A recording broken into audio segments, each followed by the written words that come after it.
When we talk about AI, right, especially these agents that are supposed to actually do things, not, interact with the real world, they can't just be stuck processing text or like making up stories based on old data. They absolutely have to connect to what's outside.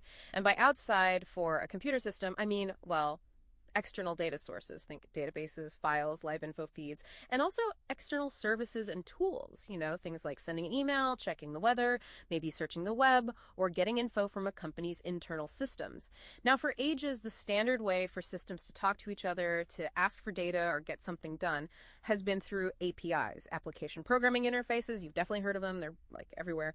But AI is moving super fast, and the specific needs of these large language models, LLMs, and the AI agents built on them, they're kind of different from your traditional apps. Which brings us to something pretty new. Our sources talk about this open standard protocol introduced late 2024. It's called the Model Context Protocol, or MCP. And apparently it's already making quite a splash, as they say. So our goal here in this deep dive is to really get a handle on this. We'll look at APIs, the way things were, define MCP, the new approach. We'll compare them, see what's similar, what's really different, and figure out what this new standard actually means for how AI gets plugged into the real world. That's exactly right. This whole challenge, connecting AI to the outside world, it's maybe one of the biggest hurdles we face. Moving AI from just generating language to actually doing things, being capable.